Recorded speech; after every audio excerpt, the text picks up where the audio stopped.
പ്രതിപക്ഷ ആൾക്കാർ പോലും കൈയെടുക്കുന്ന ബഡ്ജറ്റാണ്. പലരും ഒന്ന് കൈയെടുക്കുന്നതാണ് ഞാൻ പറഞ്ഞത്. 301 വാർഡിലും അതിനെതിരെ ആരെങ്കിലും അതിന്റെ പ്രവർത്തനത്തിന് തടസ്സപ്പെടുത്തിയാൽ അവിടുത്തെ SHO ഷെൽട്ടറിന് സംരക്ഷണം കൊടുക്കണമെന്ന് സംസ്ഥാന സർക്കാരിന്റെ ഓർഡർ. ഈ മേഖലയിൽ ഞങ്ങളെക്കാൾ പരിചയസമ്പന്നരാണ്. കാരണം നമ്മൾ ചെലവാക്കുന്ന പണം 1 രൂപ പോലും നഷ്ടപ്പെടാൻ പാടില്ല. ഇപ്പോൾ ഡെപ്യൂട്ടി മേയർ പ്രഖ്യാപിച്ച 200 ശുചിമുറികൾ തിരുവനന്തപുരം കോർപ്പറേഷൻ 200 ശുചിമുറികൾ നിർമ്മിക്കുമെന്നാണ് പറഞ്ഞിട്ടുണ്ട്. ഇതുപോലുള്ള പദ്ധതികൾ സാങ്കേതിക വിദ്യ മാറിയപ്പോഴേക്കും ലോകം തന്നെ അപ്രീഷിയേറ്റ് ചെയ്ത പദ്ധതികൾ മുമ്പോട്ട് പോകും. ചർച്ച ചെയ്യണം. ഇതൊരു ആശയമാണ്. അതായത് പുതിയ നഗരസഭാ കെട്ടിടം അത്യന്താധുനിക സൗകര്യങ്ങളോടുകൂടി വേണം. ഇപ്പൊ മാധ്യമപ്രവർത്തകർ വന്നു കഴിഞ്ഞാൽ മാധ്യമപ്രവർത്തകർക്കും കാലം മാറിയതനുസരിച്ചിട്ട് പ്രവർത്തിക്കുവാൻ കുറെ കൂടെ സൗകര്യം വേണമെന്നുള്ള ഞങ്ങളുടെ അഭിപ്രായം. അതോടൊപ്പം തന്നെ ഉദ്യോഗസ്ഥർ പലരും ഇരിക്കുന്നത് ആ ബാൽക്കണിയിലെ ഇടനാഴിയിലാണ് ഗസറ്റ് ഓഫീസർമാർ ഉൾപ്പെടെയുള്ള ഉദ്യോഗസ്ഥർ വർക്ക് ചെയ്യുന്നത്. അവരുടെ വളരെ കോൺഫിഡൻഷ്യൽ ആയിട്ടുള്ള റിപ്പോർട്ടുകളും ലാപ്ടോപ്പ് ഉൾപ്പെടെയുള്ള ഉപകരണങ്ങളും ഒക്കെ തന്നെ പലപ്പോഴും അത്ര സുരക്ഷിതമല്ല. അതുകൊണ്ടാണ് കോർപ്പറേഷൻ ഓഫീസുകളിൽ നിന്ന് രേഖകളൊക്കെ തന്നെ നഷ്ടപ്പെട്ടു പോകുമോ ഇങ്ങനെയൊക്കെയുള്ള ആശങ്കകളും സംശയങ്ങളും ഉണ്ട്. പിന്നെ ചോർന്നിരിക്കുന്നുണ്ട്. തൊട്ടപ്പുറത്തെ റൂമിലേക്ക് നിങ്ങൾ പോയി കഴിഞ്ഞാൽ ഈ കമ്പ്യൂട്ടർ വയ്ക്കുന്നു, ഇതുപോലെ തന്നെ മറ്റുള്ള ഉപകരണങ്ങൾ വയ്ക്കുന്നു, ഇലക്ട്രോണിക് ഉപകരണങ്ങൾ വയ്ക്കുന്നു. അതൊക്കെ ഇപ്പൊ മഴക്കാലമായി കഴിഞ്ഞാൽ ചോരയോടുകൂടെ വെള്ളം ചോർന്നിട്ട് ഈ എല്ലാ ലക്ഷക്കണക്കിന് വരുന്ന ഉപകരണങ്ങൾ നഷ്ടപ്പെടും. അപ്പൊ സ്വാഭാവികമായിട്ടും അങ്ങനെയൊക്കെ വരുമ്പോൾ കാലാനുസൃതമായ പരിഷ്കരണങ്ങൾ വരും. പിന്നെ സോണൽ ഓഫീസുകളിൽ പോയി കഴിഞ്ഞാൽ പല സോണൽ ഓഫീസുകളും ജീർണിച്ച അവസ്ഥയിലാണ്. ഇപ്പോൾ റിവ്യൂ മീറ്റിംഗ് ഒക്കെ നടത്തുമ്പോഴേക്കും ഉദ്യോഗസ്ഥർ ജോലി ചെയ്യാൻ തയ്യാറാണ്. അവർ ഇഫക്റ്റീവായിട്ട് ദേ റെഡി. പക്ഷെ അവർ പറഞ്ഞ് ഞങ്ങൾ ഇരുന്ന് ജോലി ചെയ്യാനുള്ള സൗകര്യം അവിടെ പലയിടത്തുമില്ല. അപ്പൊ അവിടെ ഓരോ സ്ഥലത്തുകളിലും എഞ്ചിനീയറിംഗ് സെക്ഷനിലെ ഉദ്യോഗസ്ഥർ അല്ലെങ്കിൽ ആ ടീം മരാമത്ത് ടീം പരിശോധിച്ച് ഹെൽത്തിന്റെ ഒക്കെ സ്റ്റാൻഡിംഗ് കമ്മിറ്റി ഉൾപ്പെടെയുള്ളവർ പരിശോധിച്ചതിന് ശേഷം ചെയ്യണം. അപ്പൊ ടൗൺ പ്ലാനിംഗ് സ്റ്റാൻഡിംഗ് കമ്മിറ്റി ചെയർമാനുണ്ട്. വളരെ വിശദമായ ചർച്ച സ്റ്റാൻഡിംഗ് കമ്മിറ്റി നടത്തും. നഗരത്തിൽ എവിടെയാണ് നമുക്ക് പുതിയ ബിൽഡിംഗ് ചെയ്യാൻ പറ്റുന്നത്, എന്താണ് സാഹചര്യം. അതിനുശേഷം മാത്രമേ സ്ഥലമൊക്കെ തീരുമാനിക്കൂ. അത് ഞങ്ങൾ നേരത്തെ തന്നെ പറഞ്ഞിരുന്നു. രാഷ്ട്രീയ നേതൃത്വവും ഉദ്യോഗസ്ഥരും തീരുമാനങ്ങൾ എടുക്കുന്ന ഒരു ഘടകമാണെങ്കിൽ ഈ നഗര ഡെവലപ്മെന്റ് എക്സ്പെർട്ടുകളുടെ ഒരു ഒപ്പീനിയൻ കൂടി എടുക്കണം എന്നൊരു ആഗ്രഹം. അപ്പോൾ ഒരു എക്സ്പെർട്ട് ഒപ്പീനിയൻ കൂടി ശേഖരിച്ചുകൊണ്ട് നമുക്കൊരു 50 വർഷം മുന്നിൽ കണ്ടുകൊണ്ട് ഏറ്റവും ഒരു 50 വർഷം മുന്നിൽ കണ്ടുകൊണ്ടുള്ള ഒരു പദ്ധതിയാണ് കെട്ടിടത്തിൻ്റെയൊക്കെ കാര്യത്തിൽ രൂപീകരിക്കേണ്ടത്. അപ്പോൾ കുറച്ചുകൂടി ഈ മേഖലയിൽ ഞങ്ങളെക്കാൾ പരിചയസമ്പന്നരാണ്. കാരണം നമ്മൾ ചെലവാക്കുന്ന പണം 1 രൂപ പോലും നഷ്ടപ്പെടാൻ പാടില്ല. ഭൂസമൂഹത്തിന്റെ പൊതുജനത്തിന്റെ പണമാണ്. തലമുറകൾക്ക് ഗുണപ്പെടണം. ഒരു നിമിഷ നേരത്തേക്കോ 2 വർഷത്തേക്കോ കയ്യടി കിട്ടുവാനുള്ള തരത്തിലാകരുത് പണം മുടക്കുന്നത്. ഗവൺമെന്റിന്റെ പണം അല്ലെങ്കിൽ ജനങ്ങളുടെ പണം. അപ്പൊ എക്സ്പെർട്ടുകളുമായി ഉൾപ്പെടെ ചർച്ച ചെയ്തുകൊണ്ടാണ് ആ കാര്യം തീരുമാനിക്കുന്നത്. എന്നിട്ട് പറയാനേക്ക്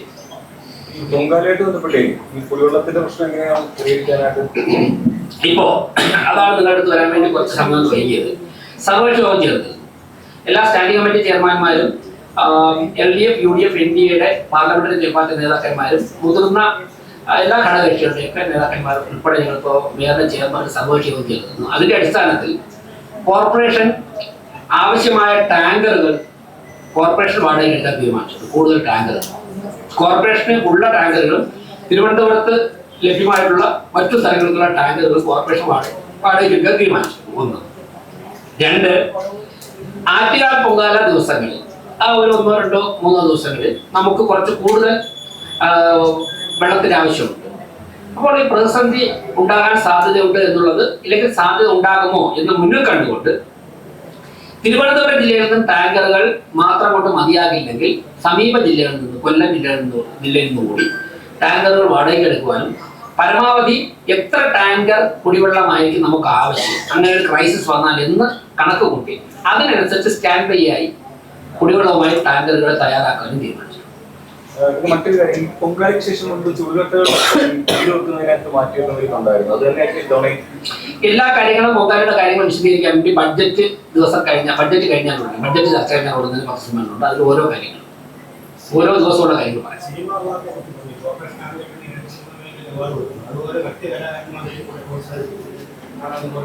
അതിനുവേണ്ടി പറഞ്ഞിട്ടുണ്ട്. കലാമേഖലയെ കുറിച്ചുള്ള പ്രത്യേക പരാമർശം അതിന്റെ ഡീറ്റെയിൽ കാര്യങ്ങൾ ചർച്ചയിൽ ഡിസ്കഷനിൽ വരും.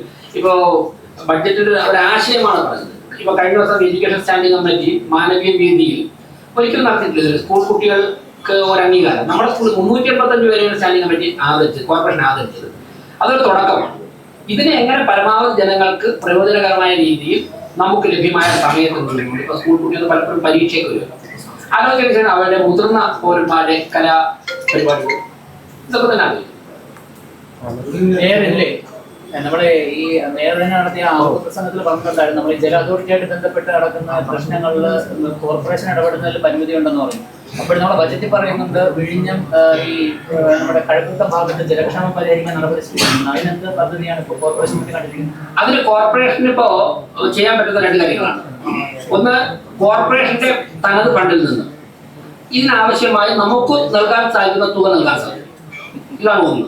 മറ്റൊന്ന്, കേന്ദ്ര ഗവൺമെന്റുമായി സംസാരിച്ചതിന് ശേഷം കോർപ്പറേഷൻ ഉൾപ്പെടെ ചെയ്യാൻ ഞങ്ങൾക്ക് അധികാരമുള്ളത് സാധ്യമാകുന്നതുമായ മുൻകൈ എടുത്തുകൊണ്ട് കേന്ദ്ര ഗവൺമെന്റിന് വിവിധ പദ്ധതികളുണ്ട്. പ്രത്യേകിച്ച് ക്യാപിറ്റൽ സിറ്റിയാണ്. ക്യാപിറ്റൽ സിറ്റിയിലെ കോർപ്പറേഷൻ ആകുമ്പോഴേക്കും അത് ചില പരിഗണനകൾ കൂടുതൽ ലഭിക്കാറുണ്ട്. അങ്ങനെയുള്ള പദ്ധതികൾ ലഭ്യമാക്കി എടുക്കുവാൻ വേണ്ടിയുള്ള ചർച്ചകളിൽ ഇടപെടലുകളിൽ ഞങ്ങൾക്ക് പങ്കാളിയാകാൻ സാധിക്കും. അത് ഞങ്ങൾ അങ്ങോട്ട് സംസ്ഥാന സർക്കാരിനെയും കേന്ദ്ര സർക്കാരിനെയും സമീപിക്കും.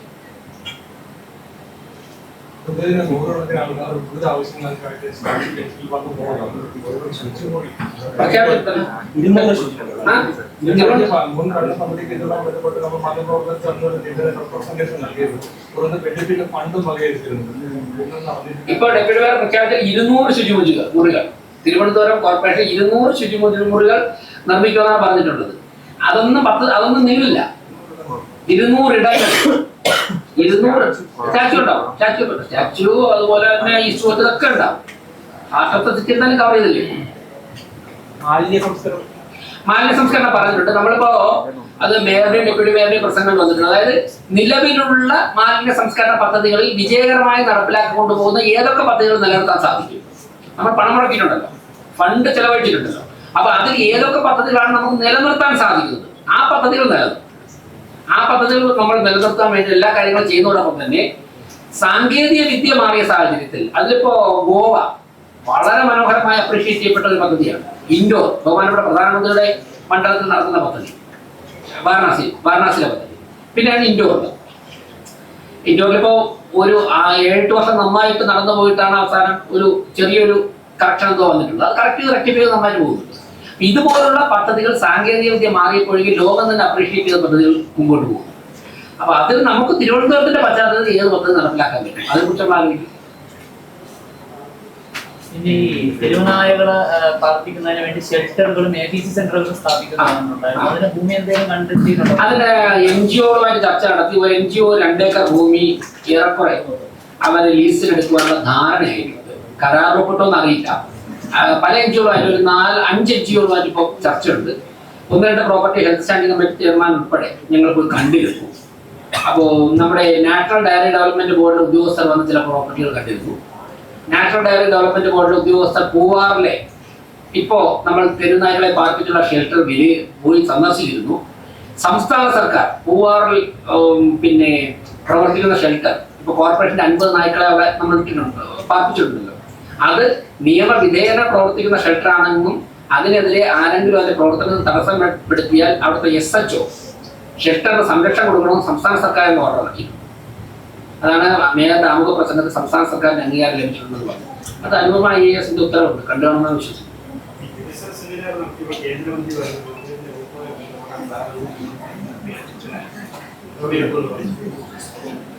അതെ, സ്കൂളുകൾക്ക് ന്യൂനപക്ഷ ക്ഷേമ വകുപ്പിൽ നിന്നും സ്കൂളുകൾക്ക് ഫണ്ട് അനുവദിക്കുവാനുള്ള പ്രൊവിഷനുണ്ട്.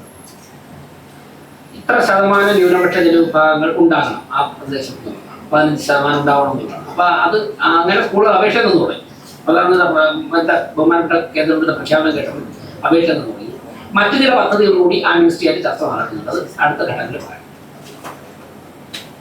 ഓക്കെ, ചർച്ച നടത്തുമല്ലോ. അടുത്ത ദിവസം ചർച്ചയല്ലേ? 2 ദിവസം ചർച്ച ഉണ്ടല്ലോ.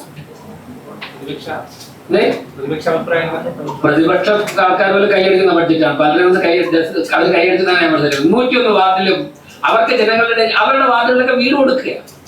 കേരളത്തിൽ ഏതൊരു തദ്ദേശ സ്ഥാപനമാണ് അതിനാണ് ഈ ഇത് ചെയ്യാൻ? ഞാൻ മറ്റുള്ളവർ ചെയ്തില്ലെന്നല്ല, ആലോചിക്കണം. നമ്മുടെ മുൻപിൽ വീടില്ലാതെ വരുന്ന ജനങ്ങൾക്ക് ഇപ്പോ ഇടതുപക്ഷ തദ്ദേശ സ്ഥാപനങ്ങളൊക്കെ ഉണ്ടല്ലോ കേരളത്തിൽ. അവരൊക്കെ ഏറ്റവും സ്വീകാര്യത സന്തോഷത്തോടെ ഇരിക്കുന്ന എല്ലാ 101 കൗൺസിലർമാരും വാർഡുകളിലേക്ക് പോകും. നന്ദി, നമസ്കാരം. എല്ലാവരും ഭക്ഷണം കഴിക്കും.